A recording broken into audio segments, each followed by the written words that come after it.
Mari kita berdoa. Bapa Surgawi, terima kasih kalau pagi ini kembali kami ada di hadirat Tuhan yang kudus untuk kami menerima lawatan Tuhan lewat firman Tuhan. Ampuni sucikan kami biar kami layak di hadapan Tuhan dan layak menerima firman pagi ini. Roh Kudus ambil alih hamba-Mu, ambil alih firman-Mu, ambil alih semua jaringan listrik, internet, semua pekerjaan setan yang mengganggu, menghalangi, kami ikat, hancurkan dalam nama Yesus. Kami minta hadirat Tuhan dan malaikat Tuhan akan memegang, melindungi sehingga semua jaringan listrik, internet berfungsi dengan baik tanpa gangguan. Dalam nama Tuhan kami mau sambut firman Tuhan. Haleluya. Amin. Shalom Bapak Ibu Saudara. Shalom. Selamat pagi, Happy Sunday. Happy Sunday. Baik Bapak Ibu Saudara, pagi ini saya akan menyampaikan satu pengajaran yang sangat-sangat penting.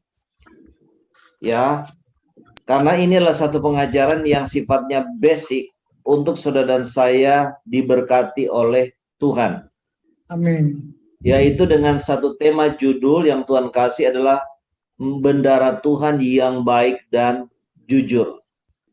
Tuhan mau saudara dan saya ini menjadi bendara Tuhan yang baik dan bendara Tuhan yang jujur. Nah, ini pengajaran yang penting. Kenapa saudara? Karena ini rahasia saudara dan saya nanti diberkati oleh Tuhan. Bahkan boleh mendapatkan kepercayaan yang luar biasa oleh Tuhan dalam mengelola keuangan dan harta yang Tuhan akan kasih di depan kita. Karena seperti nubuat daripada Pastor Samson Dabas, bahwa saudara dan saya di sini di Menara Doa Segala Bangsa, saudara dan saya akan menerima yang namanya transfer of wealth. Ya, Amen. Yang namanya menerima saudara pemindahan kekayaan. Dan kalau bicara transfer of wealth, pemindahan kekayaan, ini tentu bukan nilai uang yang kecil. Tapi nilai uang sudah besar, bahkan sangat-sangat besar. Ya, nah kita rindu agar nubuatan Tuhan itu tergenapi dalam kehidupan kita, Amen. Amen. kehidupan keluarga kita, bahkan di Menara Doa Segala Bangsa. Ya, karena bahkan dikatakan lewat nubuatan itu, saudara dan saya nanti juga akan mengajar umat Tuhan yang lain, gereja Tuhan, agar bagaimana mereka juga boleh mengalami yang namanya transfer of wealth itu.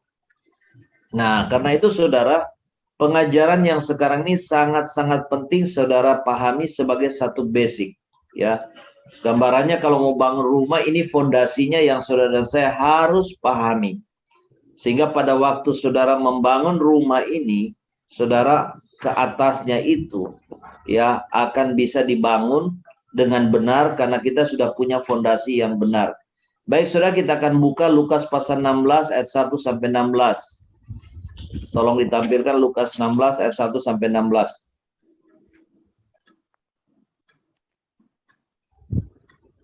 Lukas 16 ayat 1 sampai 16 ya. Silakan ditampilkan ya. Nanti satu orang membaca buat kita semua dengan pelan-pelan ya. Lukas 16 ayat 1 sampai 16. Silakan siapa mau baca? Pak Benyamin.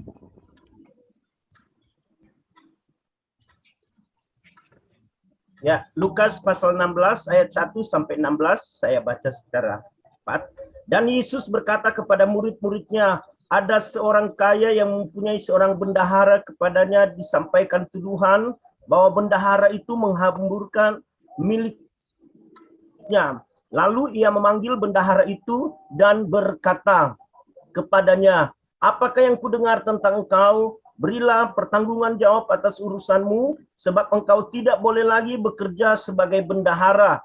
Kata bendahara itu di dalam hatinya, apakah yang harus aku perbuat? Tuanku memecat aku dari jabatanku sebagai bendahara. Mencangkul aku tidak dapat, mengemis aku malu. Aku tahu apa yang akan aku perbuat, supaya apabila aku dipecat dari jabatanku sebagai bendahara, ada orang yang akan menampung aku di rumah mereka. Lalu ia memanggil seorang demi seorang yang berhutang kepada tuannya. Katanya kepada yang pertama, berapakah hutangmu kepada tuanku? Jawab orang itu, 100 tempayan minyak. Lalu katanya kepada orang itu, inilah surat hutangmu, duduklah dan buat surat hutang lain sekarang juga, 50 tempayan.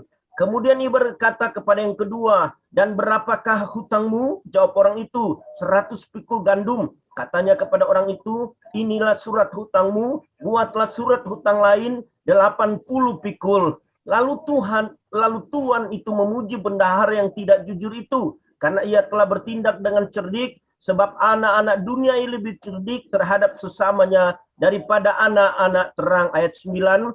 Dan aku berkata kepadamu, ikatlah persahabatan dengan mempergunakan mamon yang tidak jujur, supaya jika mamon itu tidak dapat menolong lagi, kamu diterima di dalam kemah abadi. Barang siapa setia dalam perkara-perkara kecil, ia setia juga dalam perkara-perkara besar. Dan barang siapa tidak benar dalam perkara-perkara kecil, ia tidak benar juga dalam perkara-perkara besar. Jadi, jikalau kamu tidak setia dalam hal mamon yang tidak jujur, siapakah yang akan mempercayakan kepadamu harta yang sesungguhnya? Dan jikalau kamu tidak setia dalam harta orang lain, siapakah yang akan menyerahkan hartamu sendiri kepadamu? Seorang hamba tidak dapat mengabdi kepada dua tuan, karena jika demikian, ia akan membenci yang seorang dan mengasihi yang lain, atau ia akan setia kepada yang seorang dan tidak mengindahkan yang lain. Kamu tidak dapat mengabdi kepada Allah dan kepada Mamon. Semuanya itu didengar oleh orang-orang Farisi, hamba-hamba uang itu, dan mereka mencemoohkan dia. Lalu ia berkata kepada mereka, kamu membenarkan diri di hadapan orang, tetapi Allah mengetahui hatimu, sebab apa yang dikagumi manusia dibenci oleh Allah. Ayat 16, hukum Taurat dan kitab para nabi berlaku sampai kepada zaman Yohanes, dan sejak waktu itu kerajaan Allah diberitakan, dan setiap orang yang menggagahinya berebut memasukinya. Amin. Oke, terima kasih. Ya, saudara, saya ingin bertanya kepada saudara. Menurut saudara, saudara dan saya ini statusnya dalam hal keuangan ataupun harta di hadapan Tuhan, kita ini sebenarnya bendahara atau bukan? Bendahara. Kenapa saudara katakan saudara dan saya ini bendahara? Anak-anak kita anak raja, anak pilihan. Yang lain? Karena semua itu datang dari Tuhan. Kenapa Pak Daniel? Karena semua itu datang dari Tuhan, Pak. Karena semua datang dari Tuhan. Yang lain lagi? Karena semua milik Tuhan, kita hanya bencana manajer ya aja. Tolong ulangi Bu Leni, kenapa? Karena semuanya itu kepunyaannya Tuhan, kita ini hanya ditugaskan untuk mengelolanya atau saudara, itu saudara ya. Saudara, sebenarnya semua yang ada pada kita ini milik Tuhan loh saudara. Jangankan bicara harta, uang, nyawa kita aja punya Tuhan. Ya. Kita ini sebenarnya ini bendahara statusnya. Kenapa disebut bendahara? Karena kita mengelola bukan milik kita. Tapi kita sebenarnya sedang mengelola keuangan harta milik siapa? Milik Tuhan. Nah, di sini yang kita betul-betul harus pahami. Yang namanya bendahara berarti dia mengelola bukan miliknya pribadi. Berarti ada pihak-pihak di dalamnya yang memiliki itu. Sama seperti katakan di Manado segala bangsa ada bendahara-bendaharanya. Berarti apa? Bendahara itu bukan mengelola uangnya. Tapi uang daripada Tuhan yang dipersembahkan oleh apa? Jemaat Tuhan. Nah, ini yang betul-betul kita mesti sadari betul ya. Bahwa saudara dan saya ini sesungguhnya bukan pemilik. Ya. Kita ini cuma berhak apa? Mengelola dan menikmati. Yang jadi masalah adalah kita tanpa kita sadar kita selalu bersikap seolah kita pemilik. Kita pemilik dari apa, yaitu berkat keuangan harta yang Tuhan kasih kepada kita. Padahal sesungguhnya saudara, kalau kita lihat dari firman, dari kacamata Tuhan, kita ini bukan pemilik. Kita ini cuma pengelola dan yang berhak juga ikut menikmati. Itulah sebabnya saudara, kita ini sebenarnya adalah bendahara. Dan bendaharanya siapa? Bendaharanya Tuhan. Saudara harus ingat, satu saat nanti, kita ini harus mempertanggungjawabkan semua keuangan dan harta yang Tuhan sudah berikan kepada kita. Dalam pengelolaan dan penggunaannya, sudahkah benar atau tidak sesuai prinsip firman dan kehendak Tuhan. Saudara, perumpamaan yang dijelaskan oleh Tuhan Yesus di situ, itu sebenarnya bicara mengenai siapa? Bicara mengenai Tuhan dan kita nanti. Di mana satu saat, saudara, Tuhan sebagai pemilik segala sesuatu, apa yang kita miliki sekarang, itu akan meminta pertanggungjawaban kepada kita, ya, sebagai bendahara-bendaharanya Tuhan. Di mana sudahkah kita mengelola keuangan dan harta yang Tuhan percayakan di bumi dalam hidup kita ini dengan baik dan jujur. Nah, ini yang kita mesti mengerti. Ya. Mengelola dengan baik berarti apa? Mengelola betul-betul dengan penuh tanggung jawab. Kita betul-betul menjadi bendahara-bendahara yang bisa dipercaya. Di mana kita mengelola keuangan dan harta yang Tuhan berikan kepada kita, itu sesuai dengan apa? Aturannya Tuhan. Dan aturan Tuhan itu ada dalam firman Tuhan. Kita mengelola semuanya sesuai dengan kehendak Tuhan.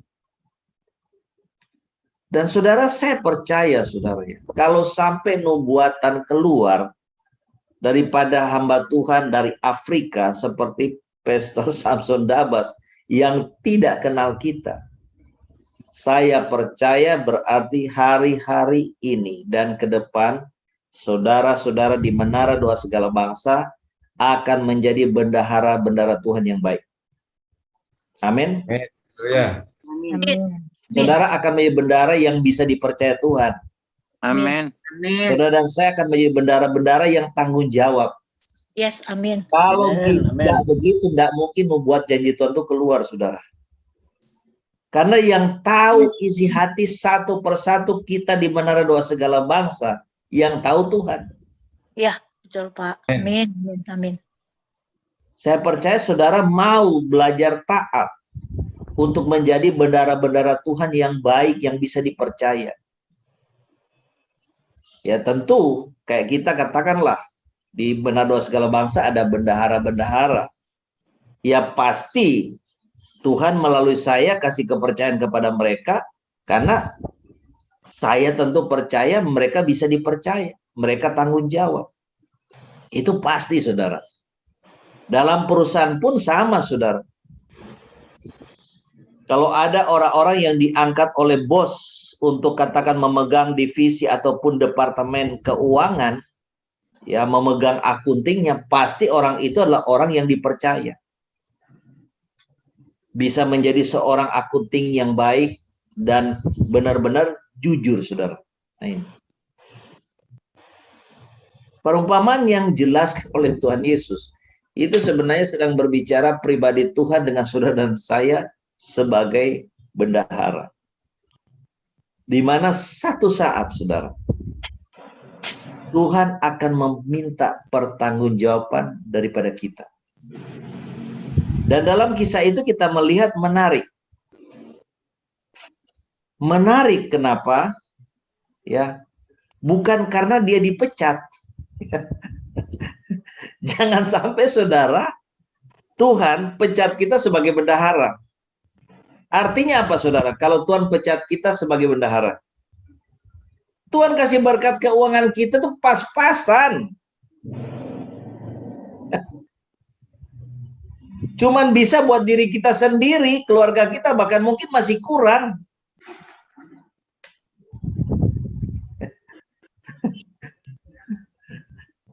Itu artinya, saudara.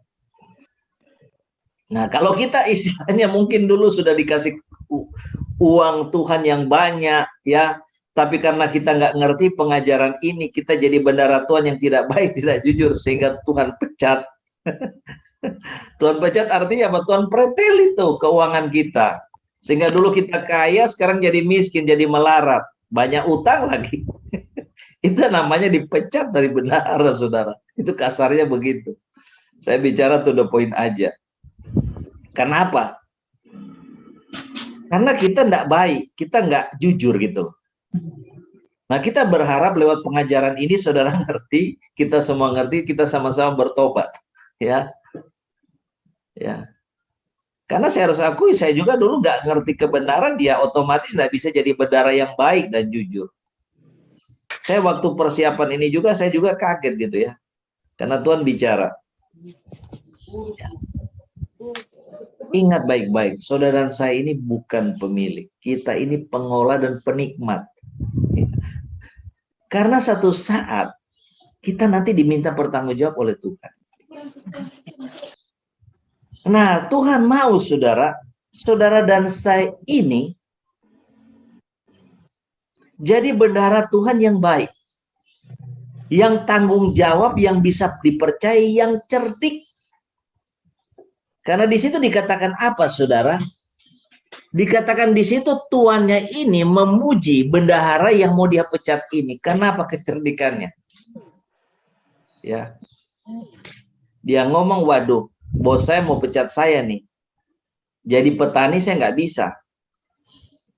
Ya, saya cuma bisa bagian akunting nih. Ya, kerja di sawah mas saya nggak bisa ini.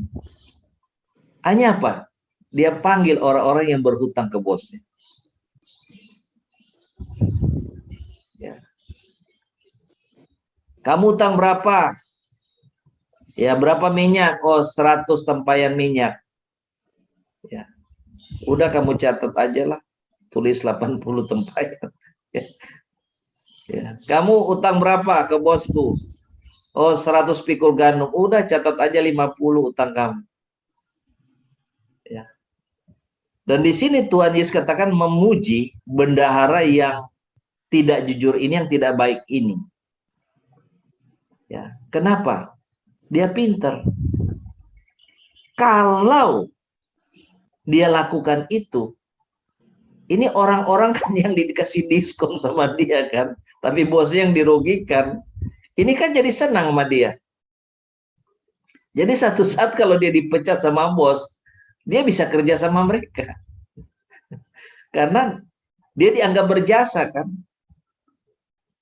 Bayangkan saudara, kalau dikasih utang ya, sama bosnya 1 M, udah nggak usah bayar 1 M, diam-diam aja ya, tapi tulis aja 500 juta kamu bayar. Ya. Utang 10 M udah nggak usah. Ya. 5 M aja kamu bayar. Satu saat dia butuh kerja, kalau dipecat bosnya karena ketahuan dia nggak jujur, dia bisa kerja ke mereka. Makanya itulah yang dikatakan oleh Tuhan Yesus. Jadi jikalau kamu tidak setia dalam hal yang tidak, ya, di situ dikatakan, ya, Tuhan Yesus berkata apa? Ya, dan aku berkata kepadamu, ikatlah persahabatan dengan mempergunakan mamon yang tidak jujur, supaya jika mamon itu tidak dapat menolong lagi, kamu diterima dalam kemah ibadah. Kemah abadi. Maksudnya apa, saudara? Ini bendahara ini pandai memanfaatkan keuangan bosnya. Ya, untuk apa? Mengikat persahabatan dengan konsumen, dengan orang-orang yang utang ke bosnya. Dia berbuat baik walaupun bosnya dikorbankan. Supaya apa? Nah, ini yang Tuhan puji kecerdikannya. Supaya kalau dia pecat bosnya, dia bisa kerja ke mereka nih. Dia punya peluang lowongan kerja banyak.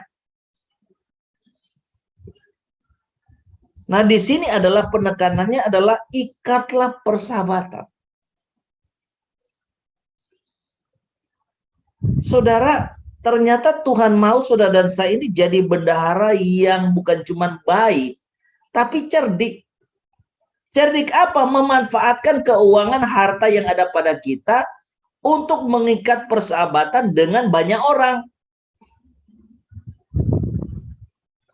Mengikat persahabatan dengan orang tua kita, dengan keluarga kita, dengan saudara seiman kita, dengan hamba Tuhan, dengan siapapun lah.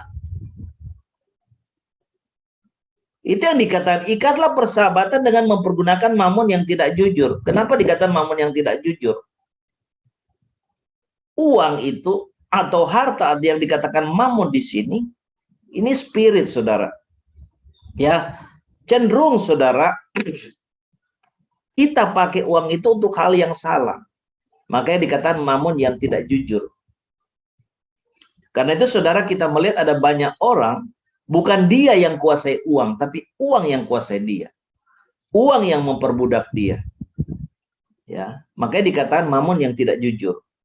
Kalau kita tidak punya spirit yang benar, maka saudara kita itu tidak bisa menguasai uang, tapi terbalik kita ini jadi budaknya uang. Nah, karena itu saudara dikatakan di sini oleh firman, ikat persahabatan dengan mempergunakan mamon yang tidak jujur ini. Jadi kita disuruh manfaatkan uang harta ini untuk bisa bersahabat dengan banyak orang. Karena itu saudara, dalam hal ini kita nggak boleh pelit, saudara. Saudara misalnya ajak teman makan, ayo makan, saya traktir. Saudara punya teman dah? Punya teman, saudara. Ya, ingat saudara ya, cerdik di sini bukan berarti boros, bukan berarti hambur-hamburkan. Ya, tentu kita ajak traktir, tentu bukan orang sembarang juga. Orang-orang yang kita tahu tentu orang ini baik, bisa jadi teman yang baik buat kita dan sebagainya. Ya, itu namanya cerdik. Nah, ini maksudkan. Jadi kita peralat, kita harus pakai uang harta di kita ini supaya kita punya banyak sahabat. Ke depan, satu saat kita susah, saudara, ada banyak orang yang siap ulurkan tangan, tolong kita. Amin. Amin. Haleluya. Itu loh. Ada banyak orang Kristen, kenapa waktu susah, cari orang yang nolong susah. Karena waktu dia kaya, dia banyak duit, pelit.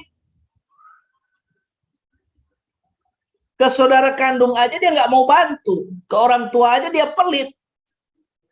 Akhirnya waktu dia susah, gilirannya susah, saudara-saudaranya kaya, saudara-saudaranya nggak mau bantu dia. Dia nggak punya teman-teman juga yang mau nolong dia. Kenapa? Kalau makan selalu dibayari, bukan dia yang bayari. Haleluya. Saudara, mari saudara kita belajar ya. Lebih baik kita yang traktir daripada kita ditraktirin. Amin. Ya. Karena kalau kita dikenal orang suka traktir, saudara, pasti kita banyak teman dah. Pasti, enggak mungkin. Enggak usah jauh-jauh. Enggak perlu kasih duit traktir, makan aja kita sudah punya banyak teman. Nah, ini yang dimaksudkan oleh Tuhan Yesus. Ikatlah persahabatan. Pakai nih mamon yang tidak jujur ini, yang cenderungnya dipakai yang nggak benar, untuk hal yang benar. Dan terlebih ikat persahabatan dengan siapa? Dengan Tuhan. Amen. Supaya dikatakan kamu diterima di kemah abadi. Jadi saudara, kita kalau mau jadi hopengnya Tuhan, ternyata ya, bisa pakai duit, saudara. Amin, amin. Ya, bisa pakai duit. Bukan berarti kita suap Tuhan loh ya. Tapi kita mau ikut mengelola keuangan Tuhan ini. Ya. Sebagai bendara yang baik benar. Supaya kita jadi sahabatnya Tuhan. Sehingga dikatakan kita bisa diterima di apa? Di kemah abadi. Di sorga. Dan saya sudah mengajar waktu-waktu yang lalu bahwa saudara, salah satu yang menyebabkan kita nanti punya banyak harta di surga, punya rumah yang indah di surga, salah satunya karena kita banyak menabur untuk Tuhan. Nah, ini yang dimaksudkan di sini, saudara.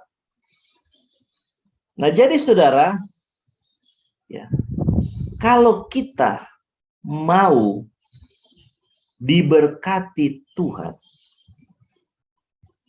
jadi bendara Tuhan, yang dipercayakan keuangan harta yang banyak, dan usaha kita juga, bisnis kita diberkati Tuhan. Saudara, pagi ini komitmen, Tuhan, saya mau jadi bendahara yang baik dan cerdik, serta apa? Jujur. Amin. Ya. Saudara, kalau kita jadi bendahara yang baik, cerdik, jujur, daripada Tuhan, saudara, kita ini akan dapat kepercayaan yang namanya kita akan menerima transfer of wealth-nya Tuhan. Amin. Firman jelaskan loh saudara, itu kekayaan orang fasik itu akan dipindah ke orang benar loh. Dan caranya macam-macam. Bisa lewat apa? Lewat bisnis, pekerjaan kita diberkati Tuhan luar biasa, itu jadi wadah, Tuhan pindahkan kekayaan ke kita.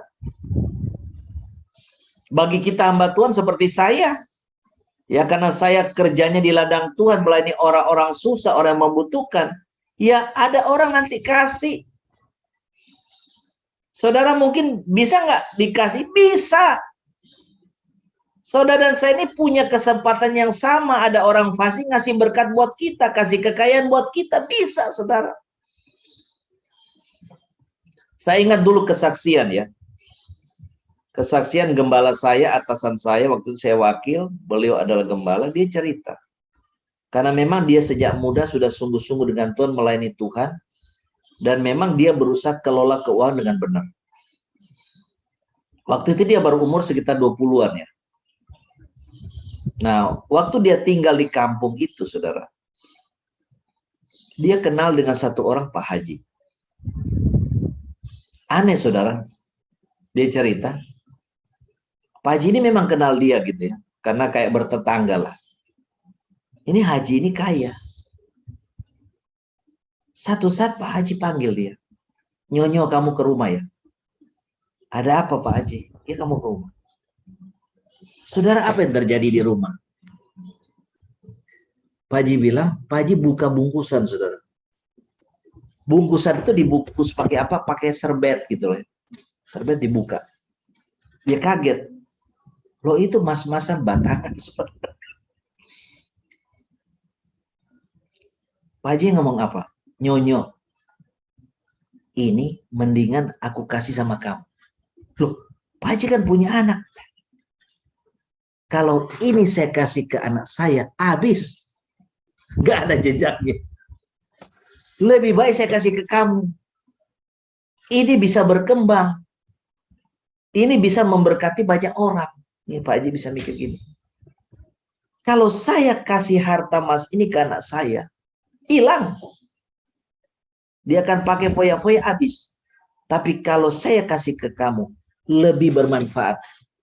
Bukan saja buat kamu, buat banyak orang. Bayangin, saudara. Ini orang yang nggak kenal Tuhan. Saudara. Ini yang namanya transfer of wealth, saudara. Sehingga dia ambil itu. Dikasih, saudara.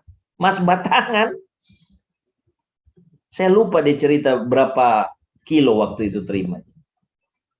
Akhirnya, saudara, oleh gembala saya ini, mas itu dia apa? Dia jual, dia buat modal, buka showroom jual mobil.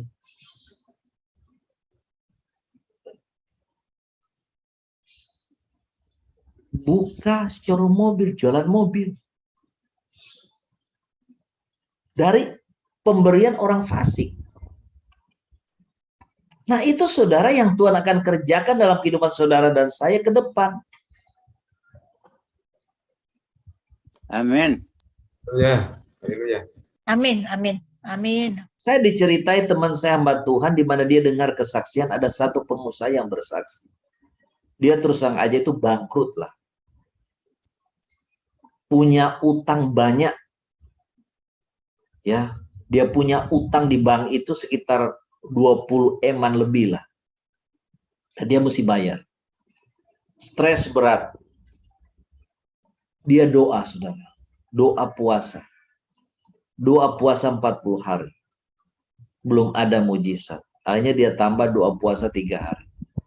Dia waktu itu sempat protes, ya Tuhan, saya ini sudah 2 puasa kok enggak terjadi sesuatu. Ya, puasa tambah lagi 2 puasa enggak terjadi sesuatu. Satu saat, saudara, dia ini disuruh antar ketemu dengan satu orang bule. Bule ini dia enggak kenal sebenarnya. Suruh antar dia ke airport.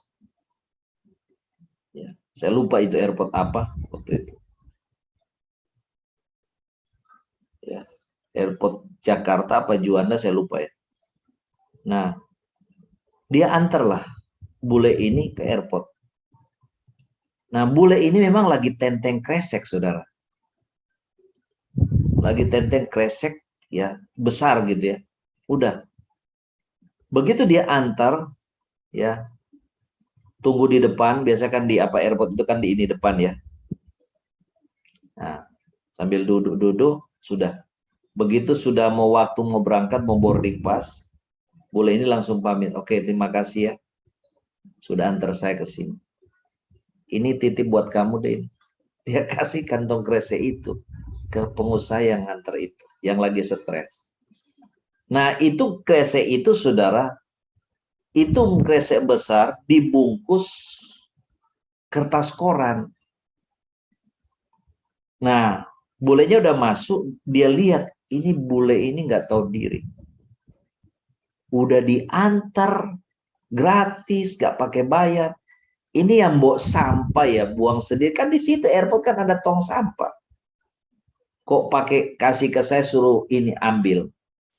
Jadi dia pikir dia disuruh buang sampah gitu. Maklum namanya pengusaha kan ada sombongnya walaupun sudah bangkrut. Ya. Saudara, tapi begitu dia angkat, ini kok rasanya kok berat ya. Ya, walaupun ada kayak koran, bungkus gitu ya. Ini kok berat, dia penasaran. Apa sih isinya? Ya. Begitu dia sobek koran itu, mau lihat di dalamnya isi, dia kaget. Saudara. Di dalam kresek itu ternyata ada bendelan uang dolar. Dia kaget setengah mati, ada bendelan-bendelan uang dolar. Setelah dia tukar uangnya itu jumlahnya berapa? Ada sekitar 40 M. Ya. Saudara, dia langsung nangis di situ. Dia minta ampun ke Tuhan. Dia sudah pikiran jahat ke orang ini yang dia antar. Ternyata orang ini dipakai tuh ngasih duit ke dia. Ya. Sehingga saudara begitu dia tukar uang itu cukup buat bayar utangnya. 20 M lebih, bahkan dia bisa memulai usaha yang baru. Saudara ingat kerusuhan tahun 98? Ingat saudara ya? Banyak orang kaya dari Indonesia kabur ke luar negeri. Apa yang terjadi? Ya, mereka bingung, kepingin menyelamatkan diri, ya, bawa mobil ke airport, mobil BMW, mobil Mercy, langsung apa, ditinggal aja mobil, ini kamu bayar aja, kasih ke saya uang 50 juta, 100 juta, bawa mobil. Ya. Itu kan yang terjadi waktu itu. Sehingga ada banyak orang yang dapat jadi kaya dadakan juga, ya, karena begitu. Mobil mewah dijual murah sekali. Karena pada bingung mau kabur, ya, takut nyawanya. So, ini yang akan terjadi yang namanya gambarannya transfer of wealth. Ya. Kekayaan orang-orang fasik itu Tuhan akan pindah kepada orang-orang yang benar. Nah, karena itu saudara, kita harus saudara menjadi bendahara Tuhan yang baik. Ya. Yang bisa dipercaya oleh Tuhan, yang tanggung jawab, yang cerdik dalam mengelola dan memanfaatkan uang ini. Supaya dikatakan supaya kita diterima di kemah abadi.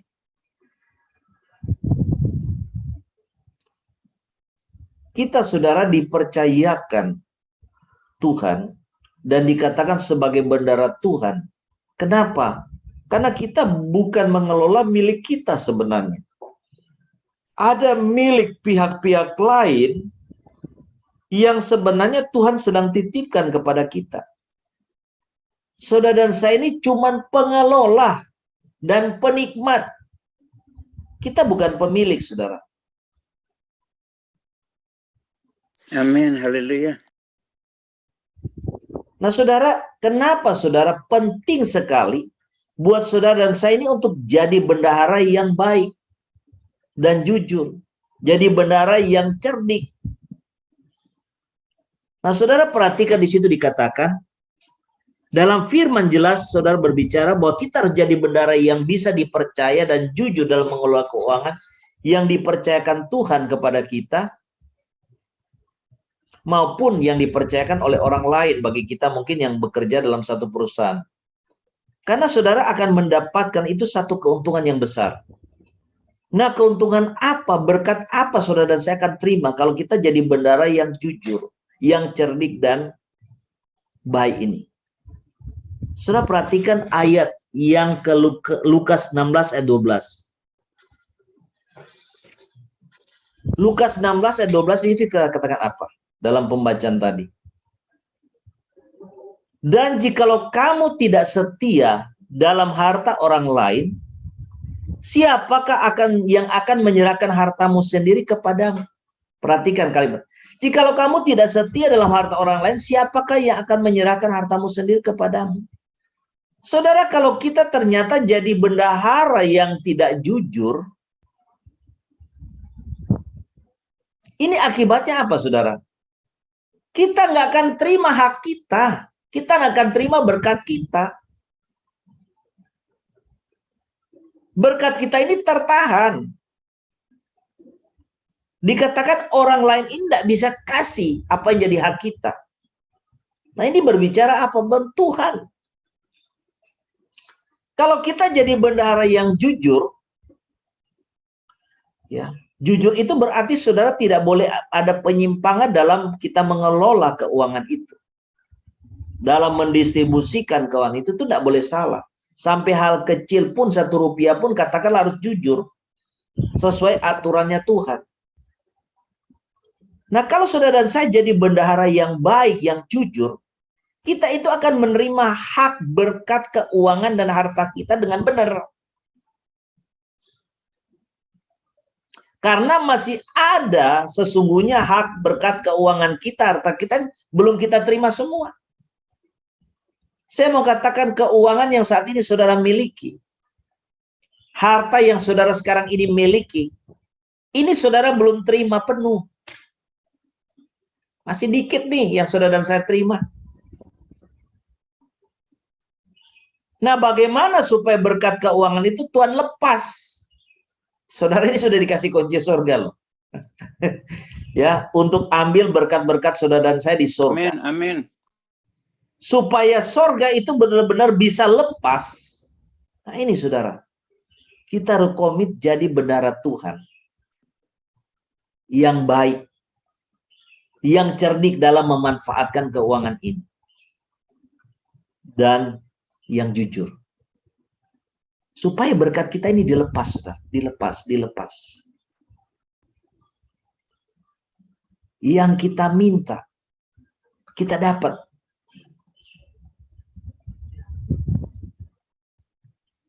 Saudara, mungkin saudara tanya terus, Pak Hebron, kalau saya minta 10M, 20M, Tuhan kasih enggak? Itu mah uang kecil buat Tuhan. Ya. Saudara bandingkan aja dengan orang-orang fasik, orang kaya di dunia ini.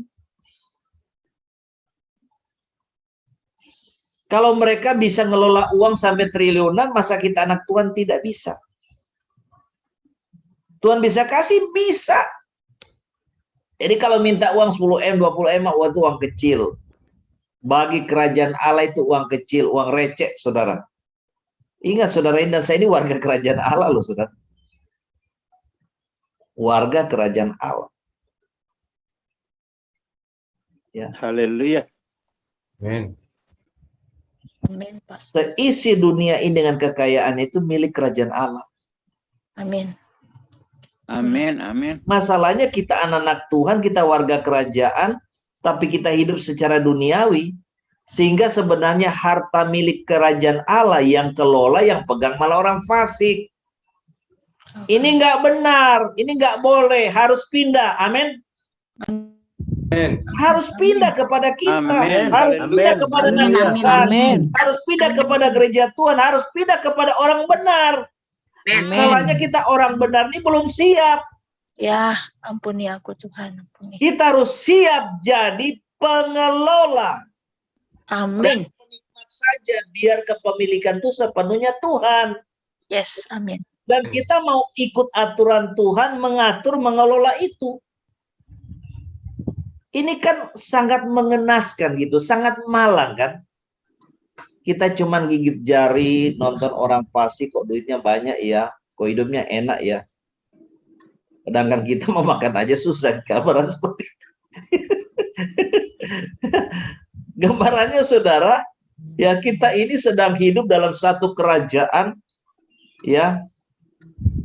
Kita jalan-jalan dalam kerajaan Allah yang begitu mewah segala sesuatunya, harta, kekayaan begitu banyak. Tapi kita cuma nonton aja. Kita tidak nikmati. Mungkin kita lihat ada anak Tuhan sebagian nikmati, senang, bahagia, happy. Waduh, di kerajaan Allah mereka nikmati, rumah indah, punya mobil yang bagus, punya uang banyak, mau kemana-mana bisa. Kita kok nggak bisa? Nah, bukan nggak bisa, kita semua bisa. Karena kita ini anak Tuhan. Tuhan Bapa kita ini warga kerajaan Tuhan. Itu semua tersedia buat kita sebagai warga kerajaan Tuhan. Nah, kita harus, saudara, jadi bendahara yang baik nih. Cerdik. Di mana kita memanfaatkan uang itu untuk mengikat persahabatan dengan banyak orang, terlebih dengan Tuhan. Supaya ada banyak berkat dari banyak pintu bisa masuk dalam kehidupan kita. Tuhan bisa pakai orang-orang yang bersahabat dengan kita itu memberkati kita. Karena saudara, untuk Tuhan pakai kirim berkat itu Tuhan pakai orang di sekitar kita buat bawa berkat itu. Bahkan Tuhan bisa pakai orang-orang fasik yang kita nggak kenal. Jadi ini sudah supaya benar-benar berkat kita nggak tertahan. Nggak ditahan lagi. Tuhan kasih los gitu ya. Kita pakai kunci buka pintu-pintu berkat surga, kita ambil. Tuhan lepas. Tuhan lepas. Tuhan lepas. Karena kita Tuhan tahu sudah jadi bendahara. Amin. Haleluya. Yang cerdik, yang jujur, yang bisa dipercaya. Ya. Karena di situ firman Tuhan jelas berkata, barang siapa setia dalam perkara kecil, Tuhan akan percayakan dia apa? Perkara yang besar. Ini bicara soal keuangan. Sering kita kutip ayat ini, terapkan ke salah. Ini namanya salah penafsiran, out of context. Barang siapa setia dalam hal perkara kecil, dia akan setia juga dalam perkara besar. Itu menyangkut duit, saudara. Kalau saudara dan saya baru dikasih keuangan, berkat, katakan gaji, income 1 bulan 5 juta, 10 juta aja udah nggak jujur, gimana Tuhan mau kasih em-eman?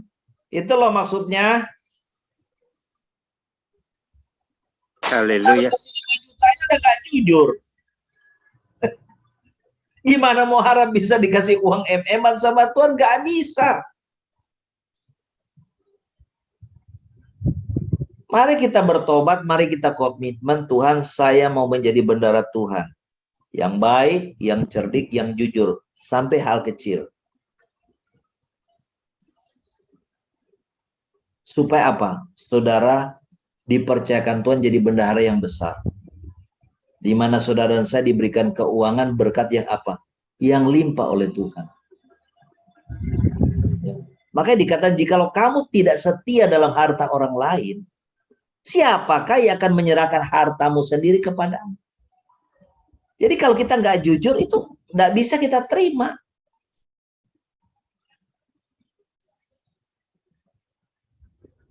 Siapakah yang akan menyerahkan hartamu sendiri kepadamu? Jadi ada harta kita nih saudara. Di tangan-tangan orang lain. Ada keuangan saudara dan saya di tangan-tangan orang lain di sekitar kita di dunia ini. Tuhan akan suruh lepas datang ke kita semua. Tuhan akan suruh lepas datang kepada saudara. Tuhan akan perintah malaikat Tuhan. Amin. Haleluya. Bawa semua saudara. Ya Bapak, amin. Dan saya sudah komitmen. Jadi bendahara yang baik dan jujur. Amin. Yang bisa dipercaya oleh Tuhan. Yang tanggung jawab, yang cerdik. Yes, thank you. Saudara, harta keuangan yang kita dikasih Tuhan, sebenarnya kita kelola, kita cuma pakai aku aja. Ya, untuk kepentingan ego kita aja dan keluarga kita. Jadi ini manfaatnya yang luar biasa, saudara. Kalau kita ternyata jadi bendahara yang baik, yang jujur, yang cerdik. Itu berkat keuangan kita yang ada di tangan orang-orang di dunia ini. Itu akan datang, saudara. Akan diserahkan. Berkat kita tidak akan ditantang lagi. Setan pun tidak bisa tahan. Setan pun tidak bisa pegang. Setan pun tidak bisa menghalangi. Dia akan datang, saudara. Amin. Amin. Amin. Kedua, saudara, perhatikan ayat Lukas 16 ayat yang ke-11. Lukas 16 ayat yang ke-11. Ini dahsyat banget. Ya. Di situ dikatakan apa? Lukas 16 ayat 11.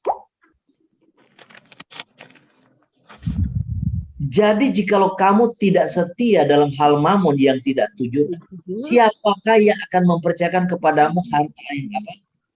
Harta sesungguhnya. Di situ bicara soal apa? Kesetiaan.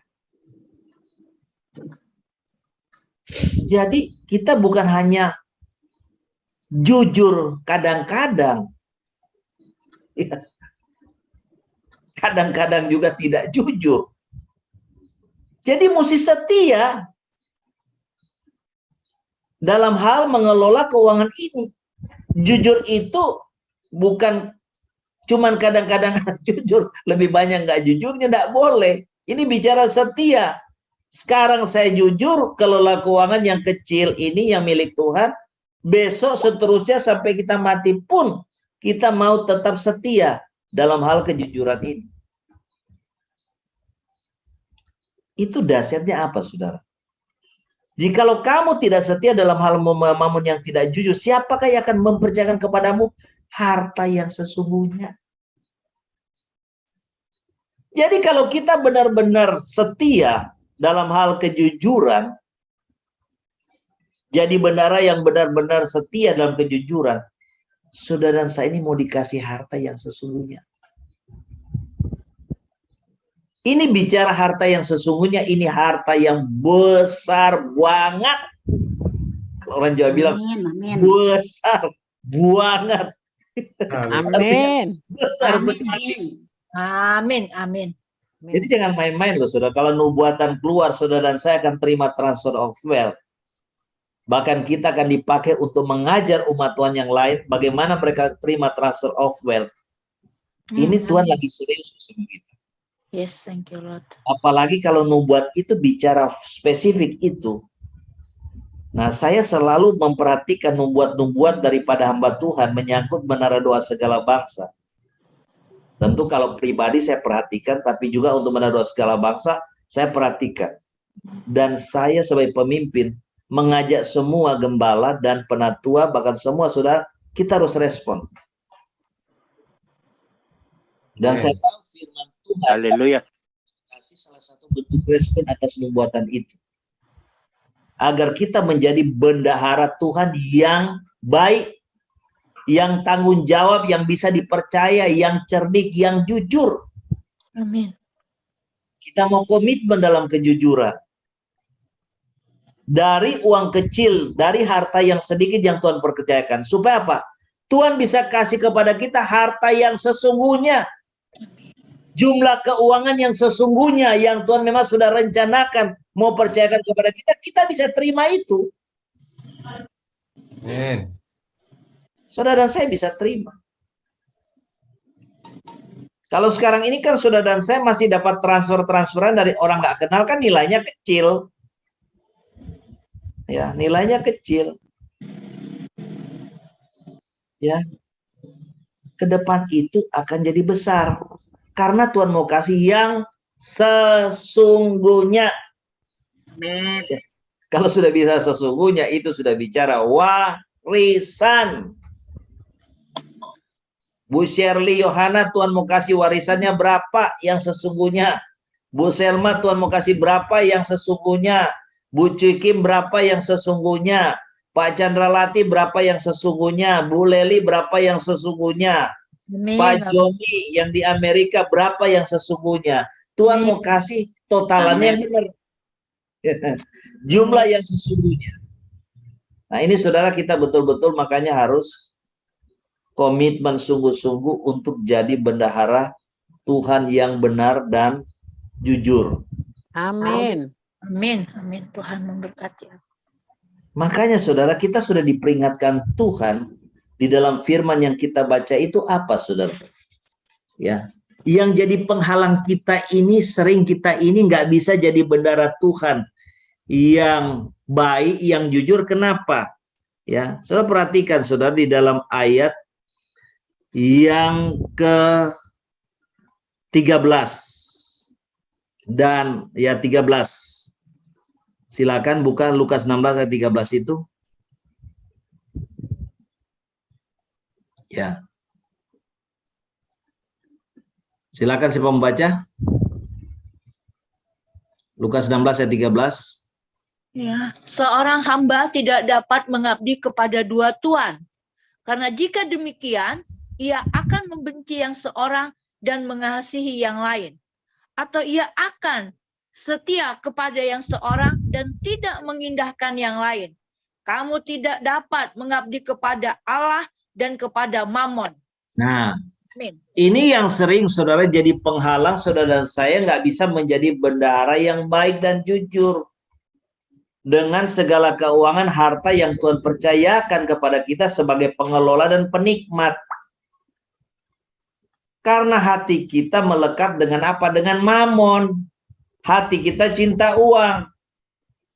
Dan firman Tuhan katakan di dalam saat yang sama kita tidak boleh hati kita melekat dengan mamon lalu melekat juga dengan Tuhan. Tidak bisa. Kalau hati kita melekat dengan mamon, cinta uang, pasti sudah kita nggak cinta Tuhan di situ. Pasti.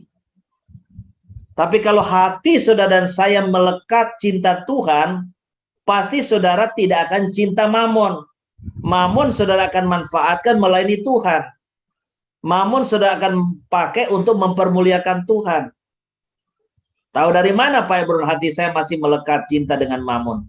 Kalau saudara masih pelit, kikir, medit, apalagi itu istilah. Pelit, medit, kikir. Korek. Orang semua Nah, bilang apalagi ya, serakah, tamak, itu jelas pasti 1000% hati saudara melekat dengan mamon, cinta uang. Itu aja lihatnya. Ya, kalau masih serakah, tamak. Kenapa kadang-kadang saudara kalau urusan warisan ya, saudara bersaudara itu berantem. Ya karena ada ketamakan ini. Sebenarnya kalau semua dibagi dengan adil, kalau soal warisan ya, dari orang tua, antara saudara bagi adil benar, ada berantem nggak? Mestinya nggak ada. Kalau dibagi secara adil benar. Masalahnya di antara saudara, kalau bersaudara 5, mungkin ada 1-2 yang tamak, serakah, rakus. Kepingin dapat lebih dibanding yang lain. Kepingin ambil hak saudaranya yang lain. Itu yang menyebabkan terjadinya pertengkaran. Kita lihat kan ada konglomerat di Indonesia yang saudara bersaudara gugat-menggugat karena masalah warisan. Kenapa? Karena pasti ada di antara saudara bersaudara itu yang serakah, rakus, tamak, kepingin dapat lebih daripada haknya. Tapi kalau diatur secara adil benar, ada nggak yang mau berantem? Nggak ada. Nggak ada yang gugat-menggugat, saudara. Nah ini saudara. Jadi saudara harus kita betul-betul bertobat ya. Kalau saudara merasa aduh Pak Ibrahim saya ini masih pelit, kikir. Kalau mau keluar duit rasanya berat. Ya, harus dikikis. Ya. Caranya apa? Kalau kita tiba-tiba ada persembahan, timbul rasa pelit, aduh, saya kasih persembahan lagi, duit saya nanti tambah kurang. Ya tambah kasih aja. Itu caranya. Sehingga pada waktu kita mau memberi, saudara, entah memberi kepada pekerjaan Tuhan, orang susah, saudara seiman atau hamba Tuhan, ya, saudara ini jadi terbiasa. Perasaan-perasaan pelit itu nggak muncul lagi dari hati kita. Nah, saudara, kita harus ingat, saudara ya, dalam keuangan yang Tuhan percayakan kita sebagai bendahara Tuhan, makanya kita dikatakan sebagai bendahara karena itu milik Tuhan. Ada milik-milik pihak lain yang sebenarnya Tuhan kasih ke kita untuk kita kelola, dan waktu Tuhan kita digerakkan Tuhan, disuruh Tuhan, kita salurkan. Nah, saudara, yang pertama sudah kita lihat ya, itu milik siapa aja sebenarnya. Ini secara singkat aja, saudara ya.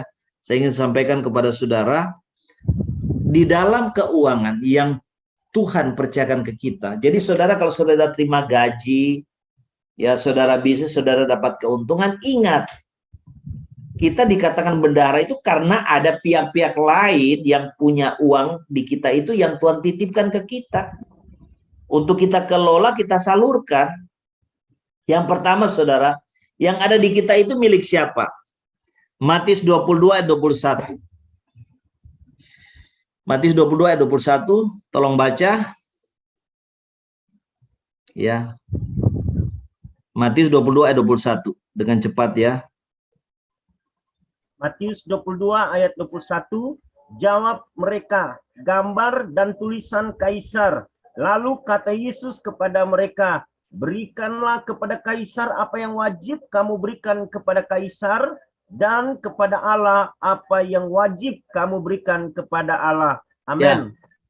Dalam berkat keuangan yang kita terima, entah itu gaji, entah keuntungan kita, entah kita dapat warisan atau apapun namanya, yang jelas kita dapat itu sebagai berkat, itu ada haknya Tuhan. Ada milik Tuhan yang wajib kita kembalikan kepada Tuhan.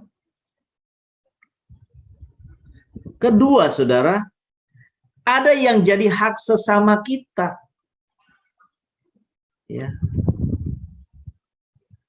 Hak sesama kita. Apa itu hak sesama kita? Kita lihat Amsal 3:27 dengan cepat. Amsal 3:27. Amsal 3 ayat 27. Janganlah menahan kebaikan daripada orang-orang yang berhak menerimanya, padahal engkau mampu melakukannya. Amin. Itu dikatakan ada orang-orang, saudara, ya, yang punya hak atas berkat yang Tuhan kasih ke kita, yang Tuhan titip ke kita. Nah, kita mesti kasih itu kalau kita mampu lakukan. Nah, sesama kita itu siapa aja, saudara? Matius 15 ayat 3 dan 6. Matius 15 ayat 3 dan 6. Tolong baca ya. Siapa aja sesama kita itu? Matius 15 ayat 3 dan sampai 6. Dengan cepat.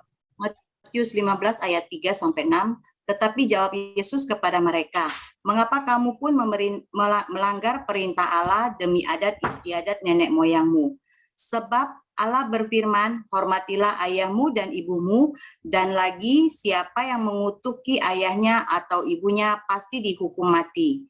Tetapi kamu berkata, barang siapa berkata kepada bapaknya atau kepada ibunya, apa yang ada padaku yang dapat digunakan untuk pemeliharaanmu, supaya digunakan untuk persembahan kepada Allah. Orang itu tidak wajib lagi menghormati bapaknya atau ibunya. Dengan demikian firman Allah, kamu menyatakan tidak berlaku demi adat istiadatmu sendiri. Amin. Nah, sesama kita yang pertama itu siapa? Orang tua kita loh, saudara. Termasuk mertua. Ya. Jadi ingat ibu-ibu, ingat bapak-bapak, kalau istri kita, suami kita kasih ke orang tuanya yang adalah mertua kita, jangan marah-marah, jangan ngomel-ngomel. Ya. Karena ada hak orang tua kita yang kita mesti kasih. Nah, ini Tuhan tegur orang-orang Yahudi ini. Mereka anggap kalau sudah kasih persembahan ke Tuhan, sudah kasih persembahan ke Tuhan, udah nggak perlu kasih ke orang tua. Tuhan Yesus tegur, salah itu, nggak benar itu. Ya, kita harus menghormati orang tua kita. Apalagi saudara kalau orang tua kita sudah tidak bekerja, di mana mereka mendapatkan super keuangan dari anak-anak. Anak mesti kasih buat orang tua. Termasuk mertua harus diperlakukan sama. Karena kalau kita sudah menikah, sudah menjadi satu, baik mertua maupun orang tua kita itu sama-sama dia berhak, saudara, untuk kita support. Karena dia sudah mengandung, melahirkan kita, membiayai kita sampai kita mandiri. Ya. Kedua, siapa lagi, saudara, yang dimaksud dengan sesama? 1 Timotius 5 ayat 8. Jadi ada milik Tuhan yang kita kewajiban harus kasih ke Tuhan, kembalikan ke Tuhan seperti persepuluhan. Ada yang kita mesti kasih, saudara, ke orang tua. Ya, biasanya mungkin ke orang tua, mungkin saudara mampunya sebulan sekali, ya puji Tuhan. Mungkin saudara tidak mampu sebulan sekali, mungkin hanya mampu 3 bulan sekali, atau mungkin hanya bisa setahun sekali, silakan aja. Ya, kalau saudara merasa sudah tergerak waktunya, saudara bantu orang tuamu. Sekarang mungkin belum bisa tiap bulan karena belum mampu, ya masih bisa mungkin setahun sekali, silakan aja. Yang sudah mampu ya jangan pelit-pelit gitu loh. Tiap bulan kasih untuk orang tua kita atau mertua. Kemudian yang kedua, saudara, 1 Timotius 5 ayat 8. Silakan, 1 Timotius 5 ayat 8. 1 Timotius 5 ayat 8. Tetapi jika ada seorang yang tidak memeliharakan sanak saudaranya, apalagi seisi rumahnya, orang itu murtad dan lebih buruk dari orang yang tidak beriman. Amin. Ya. Itu di situ bicara soal apa? Sanak saudara. Kita mesti bantu, saudara. Ya, khususnya orang yang tinggal serumah dengan kita, mungkin ada ipar yang masih numpang ke kita. Mungkin masih ada mertua yang numpang, nenek apalah, ponaan. Ya kita bantu, jangan hitungan kalau kasih makan. Itu maksudnya. Ya. Jangan keponakan, kamu tahu enggak, kamu tinggal sini tinggal makan doang. Aku setengah mati kerja pelihara kamu. Jangan, saudara. Ya, mereka yang tinggal serumah dengan kita, kita hidupi, kita pelihara dari uang kita. Jangan diungkit-ungkit. Ya, itu kewajiban kita untuk pelihara orang sisi rumah kita. Karena mungkin kita yang punya kemampuan untuk cari duit. Kalau kita tidak lakukan itu, dikata apa? Orang itu murtad, lebih buruk dari orang tidak beriman. Ngeri, saudara. Kita dianggap orang murtad, dianggap orang lebih jahat dari orang yang nggak percaya Tuhan. Kan ngeri, saudara. Karena kita hitungan, karena kita pelit, karena kita tidak mau memelihara seisi rumah kita. Ya, dan di situ kata memelihara sanak saudara. Ya, sanak saudara itu bicara saudara, saudara kandung, kakak, adik, ipar, atau mungkin ponaan. Yang perlu dibantu, kita bantu. Nah, Pak Ibrahim bantu apa, Pak?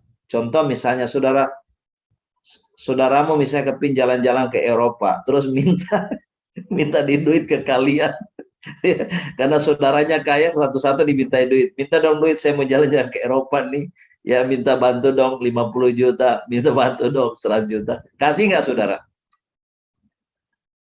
Nah, kasih nggak, saudara, saya mau tanya? Jalan-jalan aku enggak, Pak. Ya enggak lah. Enggak lah. Di situ dikatakan memelihara. Artinya bicara apa? Makan. Kalau saudara kandungmu agak ada duit buat makan, kasih, saudara. Makan. Bukan buat dia jalan-jalan ke Eropa. Kalau ada saudaramu, saudara kepingin beli rumah, gak ada duit, duitnya kurang, minta ke saudara, saudara kasih enggak? Enggak. Enggak. Boleh dibantu. Hah? Kasih. Saudara sendiri belum punya rumah. Iya, enggak. Enggak. Ya enggak lah. Enggak. Ya. Enak aja, saya aja belum punya rumah, saya mesti bantu kamu beli rumah. Ya. Yang diprioritas itu menyangkut apa? Makan, minum, tempat tinggal. Kalau iparmu misalnya mau rumah, nggak ada uang buat kontrak, bantu nggak apa-apa. Tapi kalau mau jalan-jalan, enak aja dibantu. Jadi yang menyangkut makan, minum, tempat tinggal. Mungkin ponakanmu mau sekolah, nggak ada duit, ya orang tua. Nah itu bisa dibantu. Jadi hal-hal yang sifatnya primer, bukan sekunder. Sakit, Pak.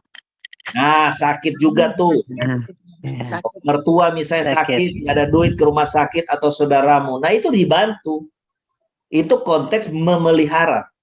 Bukan dia mau jalan-jalan, mau beli rumah, mau enak-enak terus minta ke kita, sorry aja. Ya, jadi kita lihat mana, kecuali saudara mungkin digerakin khusus Tuhan bicara, bantu tuh saudaramu mau jalan-jalan ke Israel, kasih duit. Nah itu enggak apa-apa. Kalau Tuhan suruh, ya dalam pengertian yang Tuhan suruh jelas, saudara dengar suara Tuhan, itu enggak apa-apa. Tapi yang wajib itu menyangkut makan minum, tempat tinggal, kesehatannya. Kalau berobat apa itu dibantu, ya. Ya, amin. Amin. Ketiga, siapa yang dimaksud sesama? Galatia 6 ayat 6. Yang kita mesti bantu kalau kita punya keuangan. Galatia 6 ayat 6. Ayo, Galatia 6 ayat 6 buka dan baca dengan cepat. Galatia 6 ayat 6, dan baiklah dia yang menerima pengajaran dalam firman, membagi segala sesuatu yang ada padanya dengan orang yang memberikan pengajaran itu. Amin. Siapa di situ, saudara? Hamba-hamba Tuhan yang sudah memberkati kita, mendoakan kita, membuat rohani kita bertumbuh mengenal Tuhan.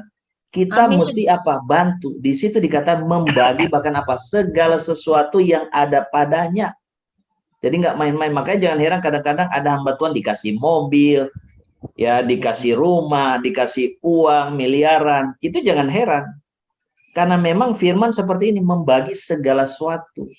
Sehingga kadang-kadang ada orang kaya raya kasih ke hamba Tuhan mobil, kasih rumah, ya diajak, dibayari tur ke Israel. Ya ini. Karena di situ dikatakan membagi bahkan apa? Segala sesuatu. Nah itu saudara, hamba-hamba Tuhan di mana saudara merasa berkat, saudara mau kasih, silakan.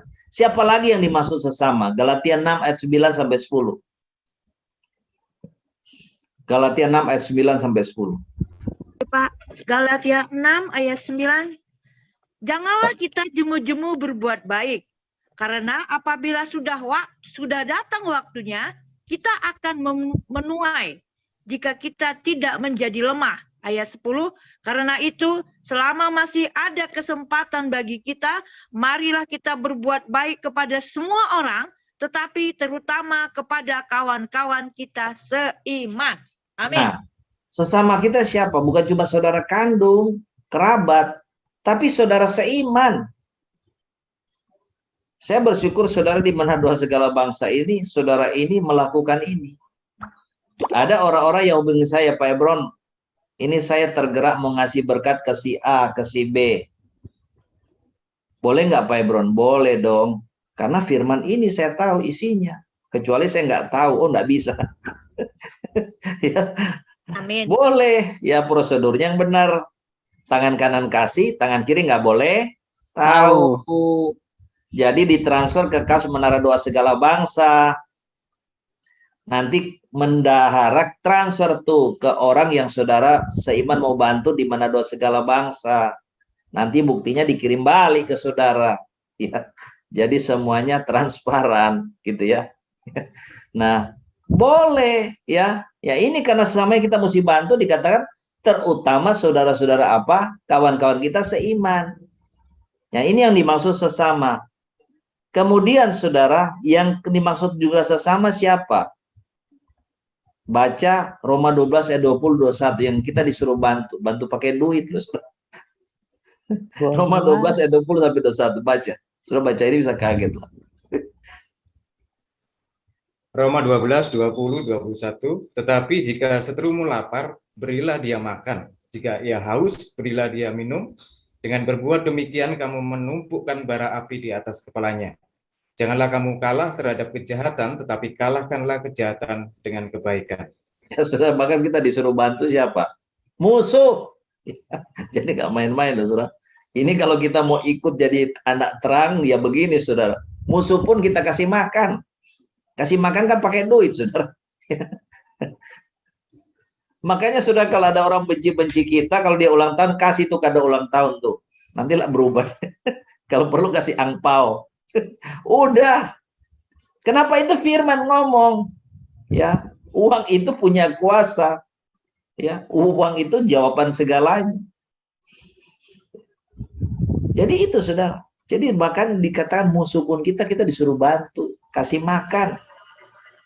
Dengan apa dikatakan taruh bara api di atas kepalanya. Ini apa? Musuh kita itu jadi nggak jadi musuh, malah jadi sahabat, jadi teman. Karena kita bikin baik. Ya, makanya Tuhan kata jangan kalahkan kejahatan dengan kejahatan, tapi kalahkan kejahatan dengan apa? Kebaikan. Kebaikan. Orang benci Amin, kita kasih haleluya. angpau ke dia. Amin. Haleluya. Orang benci Amin. kita kirimin bakpao tuh.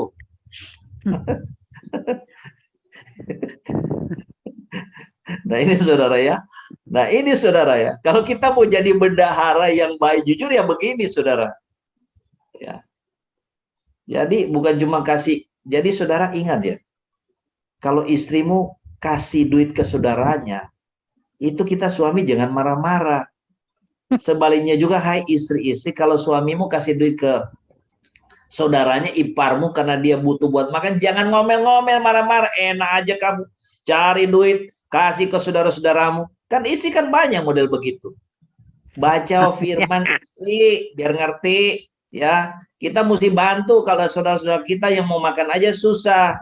Apalagi di masa pandemi ini, jangan ngomel, malah kita suruh, iyalah bantu saudaramu tuh. Dia mau makan aja nggak ada duit, karena kena PHK, ya, karena usaha macet. Itu nggak boleh dilarang. Itu firman.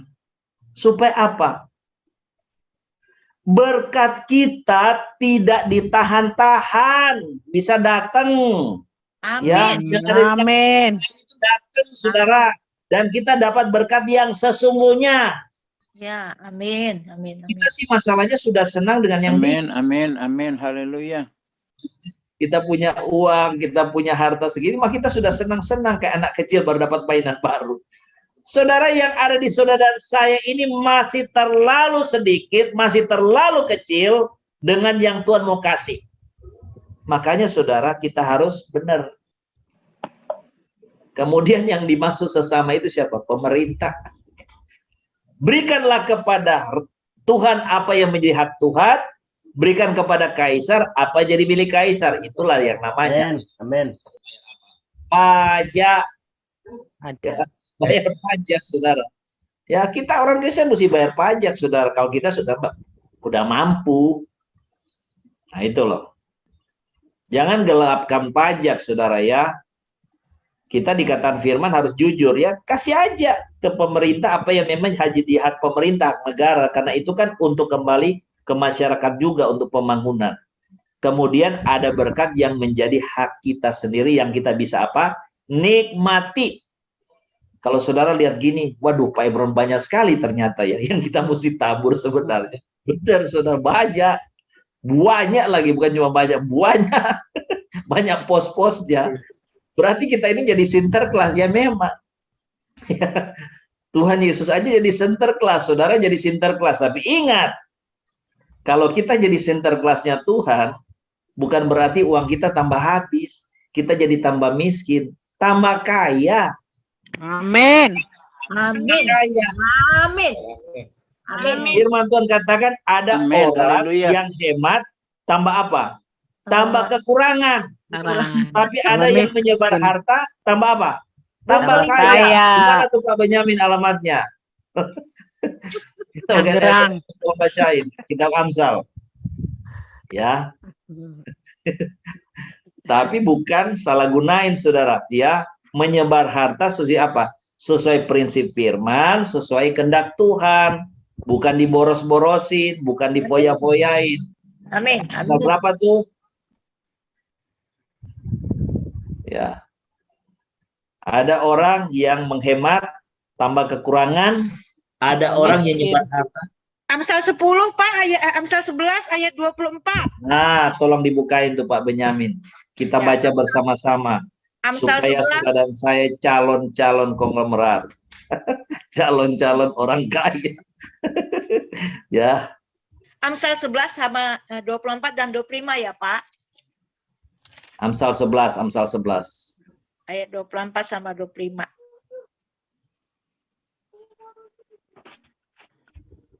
Ya, silakan Bu Neti baca supaya Bu Oke, Neti jadi orang kaya ini. Amin.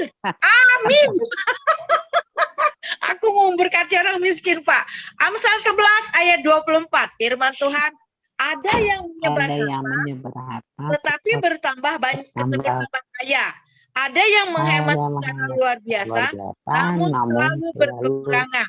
Ayat 25, siapa banyak memberi berkat, diberi kelimpahan. Siapa memberi minum, ia sendiri akan diberi minum. Amin. Amin. Terjadi. Jadi Sinterklas nah itu kira-kira, Saudara. Banget banget, Pak. Amin. Haleluya. Itu namanya Sinterklas. Menyebar harta masalahnya. Namanya nyebar berarti apa? Kasih kemana-mana. Makanya tadi Saudara, pos bantuan. Itu ada banyak ternyata dalam firman. Ya. Nanti next kita bicara soal jenis persembahan. Ya. Dalam rumah Tuhan itu ada 5 macam. Ya, ini kita bicara pos. Jadi kalau kita lihat Saudara, pos-pos yang kita mesti kasih berkat itu banyak banget. Sampai musuh pun kita disuruh berkati, Saudara. Ya. Tapi apakah kita tambah miskin? Enggak, Saudara. Saya nggak pernah dengar orang yang suka bantu orang, nolong orang, sosial tambah miskin. Yang saya tahu tambah kaya. Amin. Amin. Amin. Amin. Prinsip firman, ada orang yang menyebar harta, tambah kaya. Ada orang yang hemat, pelitnya minta ampun dong. Iya, Pak. Tambah kekurangan. Kenapa? Dia mau pakai duit takut, mau pakai duit takut. Akhirnya dia mati. Mati yang nikmati orang lain. Uangnya miliaran, dia tidak pernah nikmati, dia hidup karena pelit bahkan diri sendiri. Yang nikmati orang lain, Saudara. Anak angkatnya. Itu saya ketemu seperti itu. Kan menyedihkan. Saudara, mari. Kita mau komitmen pagi ini, Tuhan, saya mau jadi bendahara yang baik. Yang cerdik.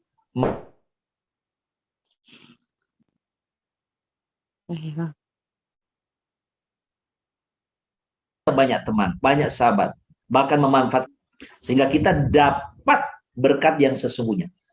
Ya, dan berkat-berkat kita yang ada di tangan orang fasik dan orang lain benar-benar dilepas.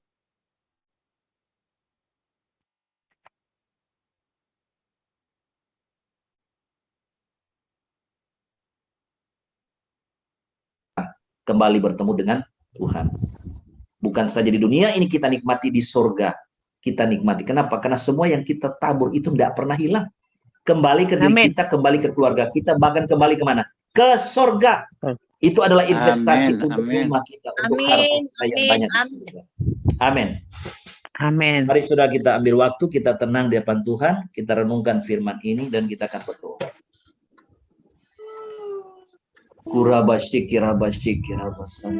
Instrumen dengan lembut angkat satu pujian dengan suara agak keras. Terima kasih Tuhan.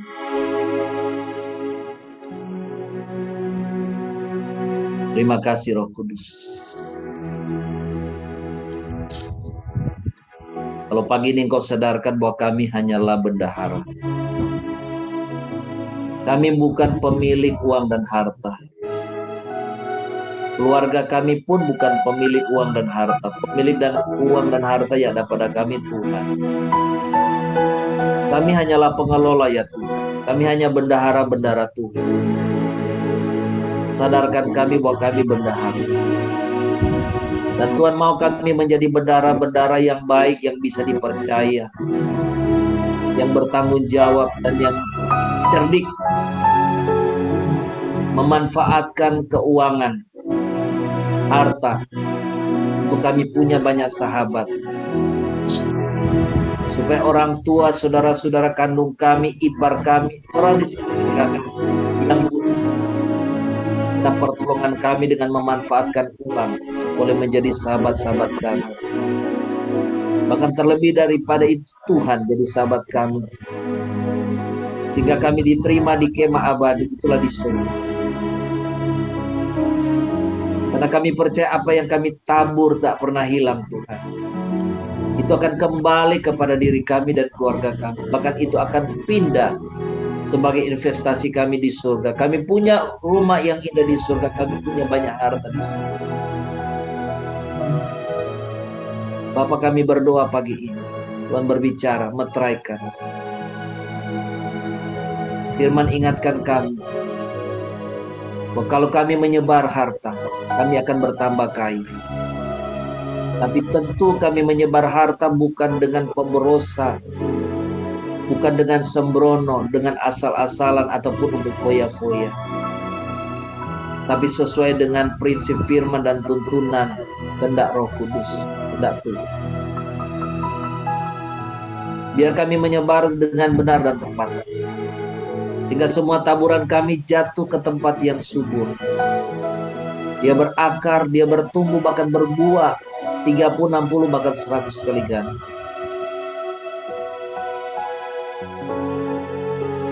Siapa yang berkata, Tuhan saya mau jadi bendahara yang baik dan jujur. Saya tidak mau cinta uang. Saya tidak mau melekat hati saya kepada uang. Saya mau hati saya melekat Tuhan, cinta Tuhan. Amin. Amin. Sudah bisa angkat tangan di tempat. Kita akan berdoa supaya hak saudara, berkat-berkat saudara, milik saudara yang masih ada di tangan orang-orang fasik, yang masih ada di tangan orang-orang di sekitar kita, Tuhan lepas semua. Berkat itu boleh datang. Dan kedua, kita bisa mendapatkan berkat yang sesungguhnya. Amin. Tuhan, kami mau semua berkat-berkat yang ada di tangan orang fasik, ada di tangan dunia, semua bisa dilepaskan dalam nama Yesus. Dan boleh datang kepada kami secara utuh, sekarang dan segera dalam nama Tuhan Yesus. Bahkan kami boleh mendapatkan kepercayaan, menerima kekayaan, keuangan yang sesungguhnya Tuhan mau percayakan buat kami sebagai bendahara Tuhan. Kami berdoa pagi ini dalam nama Yesus. Biar semua berkat-berkat itu boleh mengalir atas kehidupan kami pagi ini. Tuhan, kami mohon ampun. Kalau selama ini mungkin kami belum menjadi bendahara yang baik dan jujur. Pagi ini kami mau bertobat. Kami mau jadi bendahara yang baik, yang cerdik, yang jujur Tuhan. Supaya berkat sesungguhnya yang banyak sekali, yang luar biasa besar, kami boleh terima dan kami boleh kelola dengan baik untuk Tuhan dan kemuliaan Tuhan. Meteraikan firman-Mu dalam hati dan kehidupan kami sebagai satu basic Tuhan, dasar yang penting untuk kami menjadi bendahara-bendahara sesuai yang Tuhan maksud. Ajar kami untuk setia dalam hal perkara kecil, mengelola keuangan yang mungkin masih kecil, harta yang masih sedikit, dengan jujur Tuhan, supaya hari-hari ke depan kami semakin dipercayakan Tuhan untuk mengelola keuangan bahkan harta yang sesungguhnya daripada Tuhan. Kami berdoa Bapa dalam nama Yesus, biarlah transfer of wealth boleh terjadi. Perusahaan-perusahaan kami, bisnis-bisnis kami, pekerjaan kami menjadi kingdom bisnis Tuhan, di mana untuk kemuliaan Tuhan. Terima kasih Bapa. Pagi ini kami rindu bersekutu dengan Tuhan dalam persekutuan dengan tubuh dan darah Tuhan. Dan biarlah perjamuan kudus pagi ini menjadi satu perjamuan kemenangan buat kami. Dengan kekuatan Tuhan, hati kami tidak lagi melekat kepada uang atau mamon, tapi hanya melekat kepada Tuhan. Kami menjadi orang-orang yang murah hati dalam menabur, dalam memberi. Tuhan mengangkat, Tuhan mencabut dalam nama Yesus segala sifat pelit, kikir. Tuhan mencabut dalam nama Yesus segala sifat tamak, serakah dari dalam diri kami. Hingga kami menjadi orang-orang yang baru, memiliki hati yang baru, yang hati kami hanya melekat kepada Tuhan dan bukan kepada mamon. Tetapi kami menjadikan mamon sebagai hamba untuk melayani Tuhan, untuk menyenangkan Tuhan. Terima kasih Bapa. Kami mau sambut tubuh dan darah-Mu dalam nama Tuhan Yesus. Haleluya, haleluya. Amin.